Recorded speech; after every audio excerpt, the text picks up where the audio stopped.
first thing I'll do is actually address the underfunding of our healthcare system, our public schools, make sure our kids can afford to go to university and college, fix the roads in the north, build affordable housing. These are the priorities that a government in Ontario should have right now. And that's what I would be offering as the premier. And by God, it will be transparent and accountable. I'll tell you what I heard. Spend money, spend money, spend money, and spend more money. Bigger deficit, bigger debt, more taxes for you. You know, she sounds really sweet, and I'm sure she's a good person, but the path to hell is paved with good intentions. I'll tell you what, I'll actually vote for the first person that says that they're gonna pay off the deficit. In 2019, and I'm sure this is still true now, Ontario was the most indebted sub-sovereign borrower in the entire world. So that's states, provinces, cities, regions, you name it. We had the most debt in the entire world. Quebec is right under us at almost half of what we are.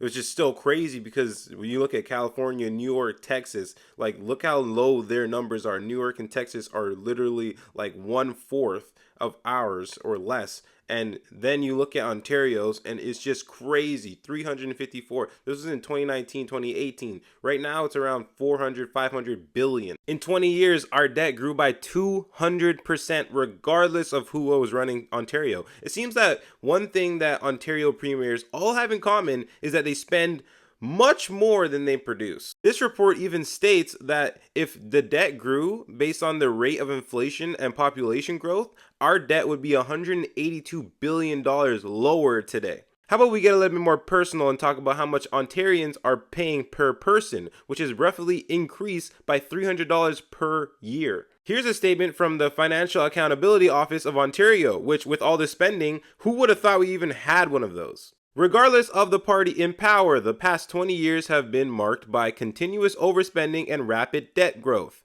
Instead of saddling Ontarians with rising debt and higher interest costs, Queen's Party needs to listen to taxpayers and chart a course to the end of government borrowing and reduce the debt. Taxpayers actually are talking. I'll show you this in a second. So they did a study and they did a poll for Ontarians, and it looks like 3/4 of people of Ontario want more accountability when it comes to our debt problem.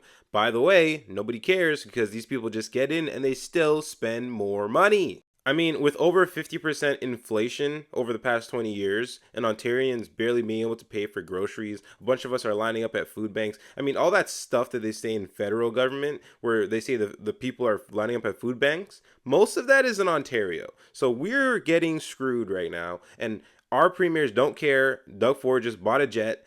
Whoever says that they're willing to stop spending so much money and reduce the deficit, you got my vote.